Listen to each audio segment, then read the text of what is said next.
DCAA's ICE model is changing. I don't know if you heard, but in January of 2025, DCAA released new guidance to their new Power Query enabled electronically submitted ICE model. I want to take some time to go through this with you, showcase their demo, and talk about how this is going to help streamline your business processes and how you can use this to help optimize your incurred cost submission year after year.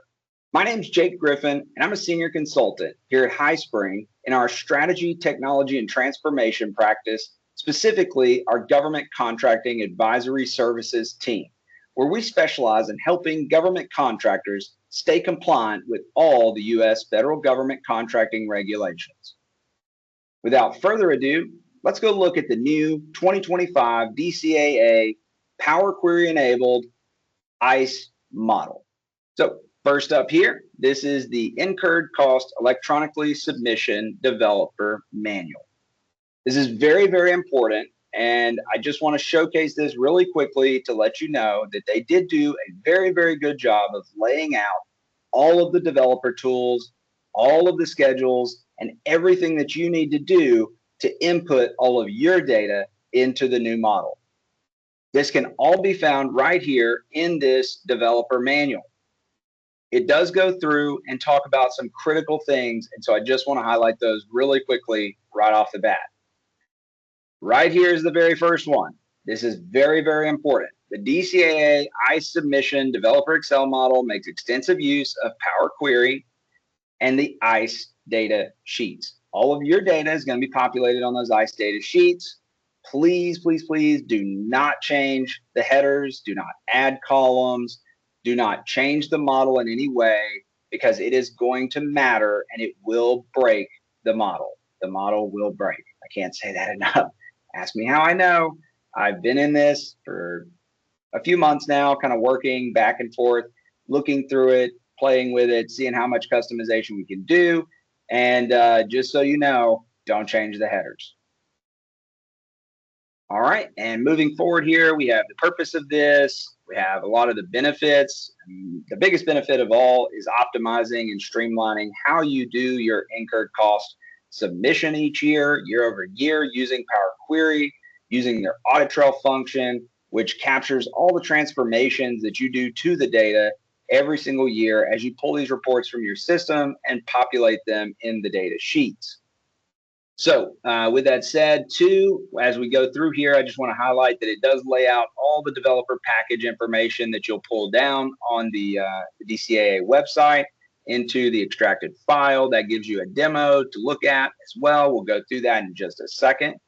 And then it starts to really dive into those individual schedules and those individual data sheets. And why this is so important is because it helps you format your data as you pull it out of your system in a consistent manner that's consistent with this Power Query model, so that it makes it really easy to populate the data sheets and roll all those up into the back schedules.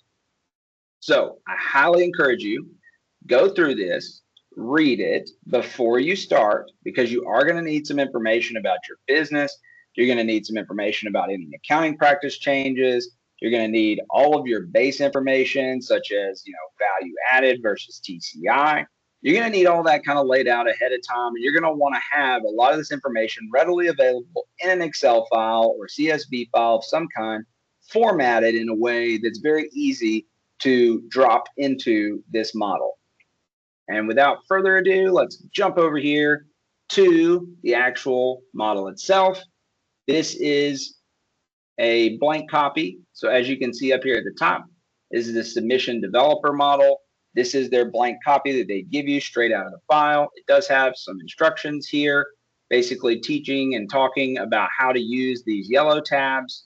As you'll see here, this is an error checking tab. We'll go through that in just a second on the demo, but it does check for any formatting errors and other things that you may have created in the back schedules. On these yellow tabs, you will need to input your company information, including your cage code, your fiscal year end, which contractor's name is, and then you will have to answer these general questions. And I say that because these are very, very important to creating a clean submission on the back end. So whether or not you're a prime on a flexibly priced government contract, or whether or not you need to be submitting this model to begin with, things like that. And going down through here, if you have T&M, labor data, stuff like that, that you would need to input here, IR&D, BMP, and then we'll move over to the accounting questions. This one also is very applicable. Whether or not you have a value added base versus a TCI base will make your back schedules look a little bit different. So you just want to make sure that you do this correctly and highlight these and make sure that you choose their selections based on these little drop downs. Don't just type it in.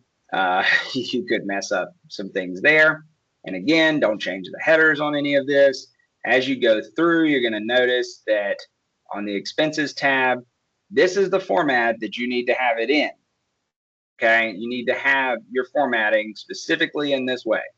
And if you'll notice, they also leave you a lot of really good little tips and tricks in here within the little comment boxes on how to populate some of these that may not be readily available in your system. So your cost type value must be one of the following. It has to be one of those. It can't be just whatever you populate it as. The pool names need to match. So you need to make sure that you read these little boxes in here, making sure that, you have some of this outlined appropriately. And just to jump over here and kind of show you one that's already been populated, let's jump right into the actual demo here. This is the instructions again.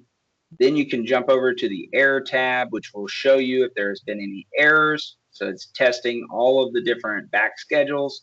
They give you some good instructions here to guide you through this part. Again, populating your company information, these general questions, your accounting questions, specifically when your fiscal year end date is, any business updates. So if you did have any accounting practice changes or other information, you would want to populate those here. They'll roll back. Your summary of indirect expenses and how you enter those as well. So it needs to match to be one of the following.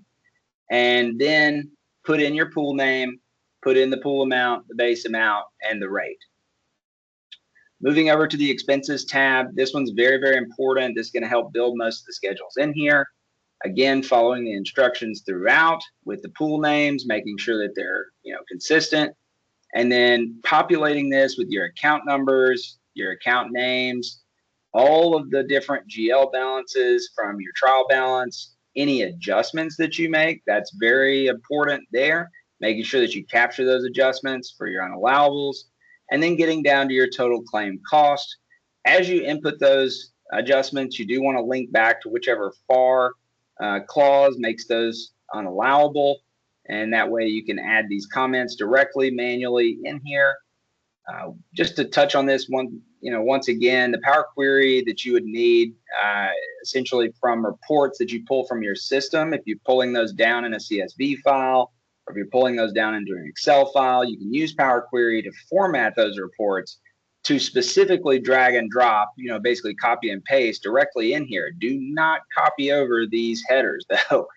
I've done a lot in here to play around with it to see what would break it, and it definitely breaks. So just make sure that you copy and paste, directly into here, not over the headers.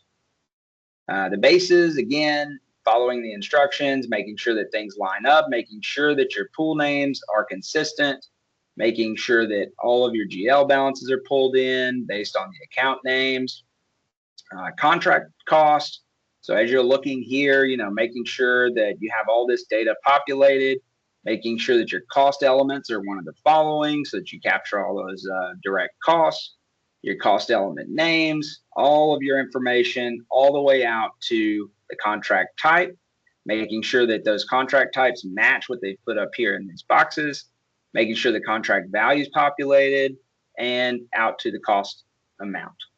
If you have any comments, make sure to leave those in here manually in these data tabs, these summary data tabs, not in the back schedules, in the actual schedule itself. Populate them here, they roll forward. Issued subcontracts, you want to make sure you have all your subcontractor information. You want to make sure that you have their cage code. You want to make sure you have your POC's information in here. You also want to make sure that you have the subcontract value, the period of performance, the cost incurred in the current year, and the award type. That's all going to matter as you roll up to the subcontractor tab in the back. With that said, right here for the cumulatives, for Schedule I, you want to make sure you have all your contract numbers. You want to make sure that your fiscal year end dates are correct in here. You want to make sure that if it is settled or unsettled, and then whether or not it's been billed in the current year, you want to make sure all that is populated, making sure that you show if they have a penalty clause in here, and then whether or not they're physically complete, so they'll roll up on those back schedules appropriately. If you have cost of money, make sure to populate that schedule. If you have time and material, you want to make sure that you put in the labor categories, the labor rates, the labor hours for these specific task orders, making sure to also list out your materials and travel here in this other category, and then the cost of those and any comments that need to roll up to the back.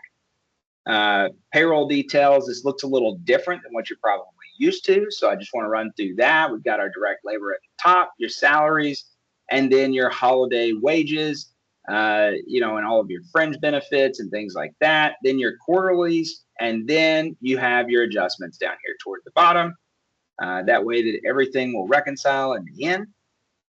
Your contract closing information, if you do have some contracts that are ready to close, you want to make sure to highlight those here, making sure that they are selected as ready to close, putting that ceiling amount, putting the fee amount, putting your LOE required, and your actuals, making sure that all of that information is populated again in these summary schedules so that it will roll up into these back schedules.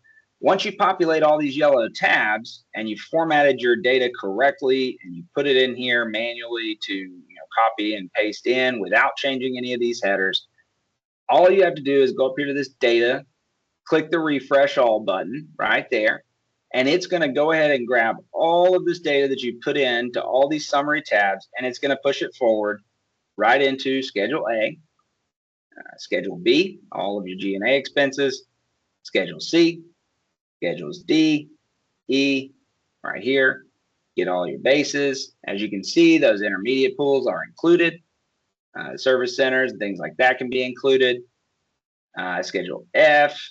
Let's move over to Schedule H, because I'm sure all of you are super, super excited to see how Schedule H is laid out. It looks a little different than what we're probably used to, especially with that macro-enabled VBA mess of a workbook from prior years. But with that said, it does start with that cage code, the contract type, contract number, and it kind of works through and pulls all that data together into the Schedule H much more cleanly and much easier than what you're probably used to. You will need to indicate, obviously in these summary tabs, what was claimed, and then all of your direct costs are going to populate, all of your indirect costs are going to populate, and it's going to roll up to this grand total column and give you your grand total of this submission. Moving forward to Schedule I, this is really cool. So coming from all that information that you populated in those summary data tabs, it does have all the contract types, contract numbers, the tasks, the claimed.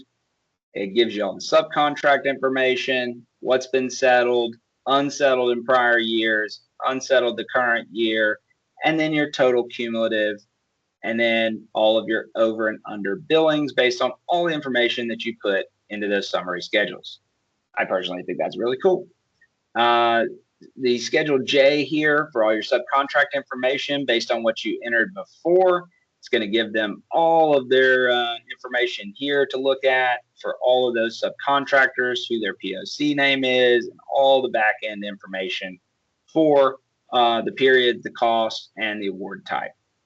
Schedule K similarly would pull from all those summary schedules, but here you can see that the actual labor categories, the labor rates, and the labor hours kind of laid out a little differently than what we're used to. The material and the travel laid out a little bit differently, going in this non-labor column rather than just kind of underneath as it was in the old way.